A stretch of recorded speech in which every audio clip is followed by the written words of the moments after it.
When you think turbocharged luxury engine, the last thing to come to mind would be reliability. So why are plenty of owners saying that the M276 offers exactly that? With heaps of low-end torque and all the refinement you would expect from an engine bearing the Mercedes-Benz badge, is this V6 truly worth the hype? Today, I'm going to detail where this engine came from and what makes it so special. This is the Mercedes-Benz M276.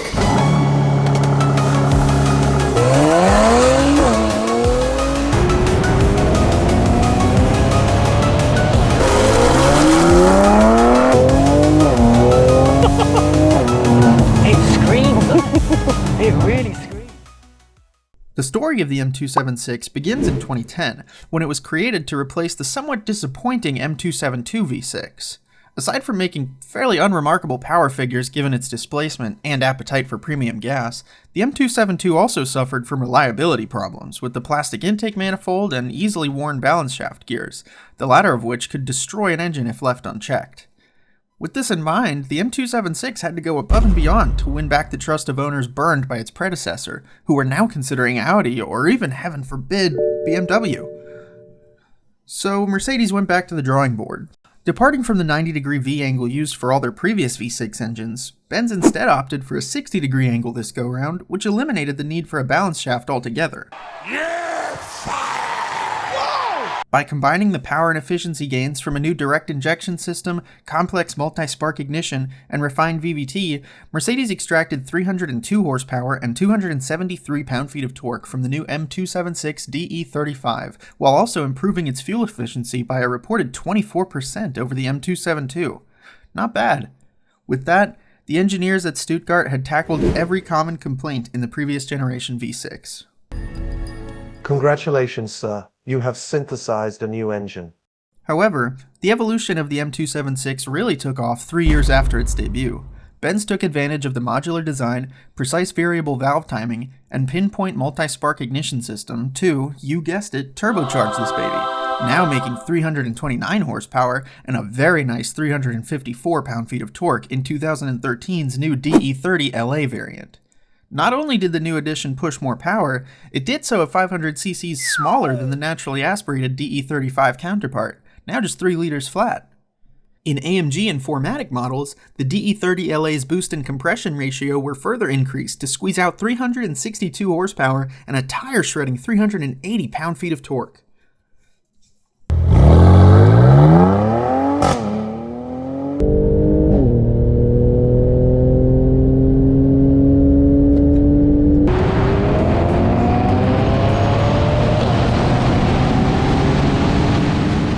Later, the full-fat DE35 LA did get the gift of spoolie boys too, but for reasons only the Germans know, Benz decided to just turn down the boost and make the same power as the normal DE30 LA. The goal was fuel efficiency, but at a gain of just under 1 mile per gallon, I think I'd rather have more horses instead. Speaking of more power, turbo M276 models produce more power and torque than same-year Q50s or 340is, often for less money too.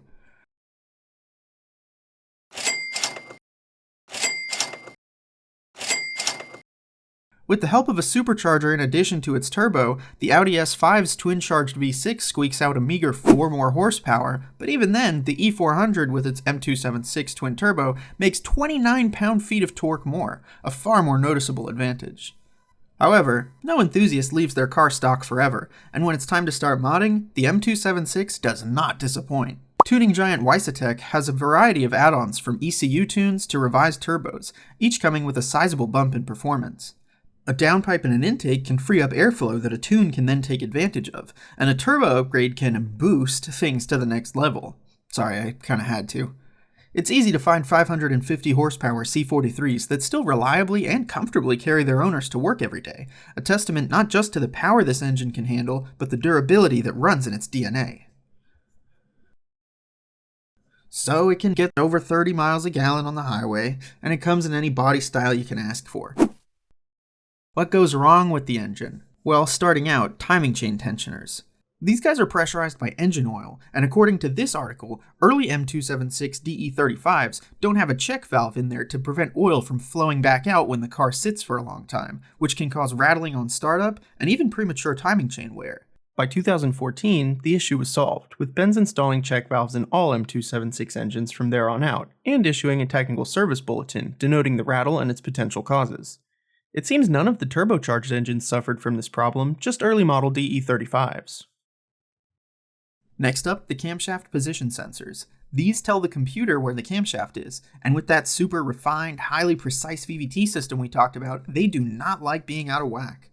Oil leaks that make their way into the cam sensor and eventually even the wires can cause these codes on screen, as well as a severe drop in performance when the sensor finally bites the bullet. It does seem like any of the M276 models can be affected by this, but the camshaft position sensors are right at the top of the engine and easy to inspect when you check your oil, so I would just keep an eye on them. Next on the list of things to keep an eye on, the upper timing cover seems to be one of the most popular places for oil to leak from, so if you notice a greasy engine, I'd check there first.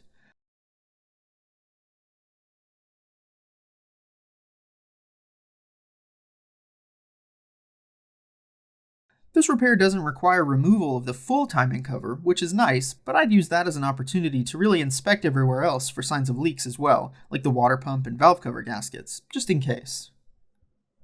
Lastly, these engines are as sensitive to parts and fluids quality as any other highly complicated German machine. That means that extending your oil changes past 5 to maybe 7,000 miles can clog your camshaft adjusters, causing rattling and engine damage, not to mention gunk up your PCV, causing insane oil consumption. Using cheap ignition coils can cause a dry fire when you unlock the door, which will blow your intake manifold off. 前几天刚在群里看见有人说奔驰276停放一晚，进气体管会爆炸。Wise words. The direct injection system means there's no fuel washing off the intake valves, which can leave them caked up with carbon, basically forcing the engine to try to breathe through an extremely stuffy nose. But the antihistamines for this engine come in the form of a several $100 walnut blasting treatment. Now, I'm not trying to say these are unreliable engines. Rather, I'm hoping to convey that all of these issues can be prevented, or at least caught way early, as long as you open the hood once a week and spend 5 minutes checking your oil and peeking around. And hey, with an engine bay like this, who wouldn't want to? Oh, yeah. So, the Benz M276. Whether in the C43 AMG as a high-power, high-boost beast that surprises plenty of Infiniti owners, or in the E450 as a calm, smooth power plant harmonious with the luxury Mercedes is known for, this little V6 has put in plenty of work to distinguish itself not only from its lackluster predecessor, but also the competition from other high-end automakers. I think in the context of what it does and where it is in the market, this is a very durable and DIY-friendly engine. Have you had any experience owning or working on one of these engines? I'd love to hear about it in the comments. Otherwise, thanks for sticking with me. See you next time.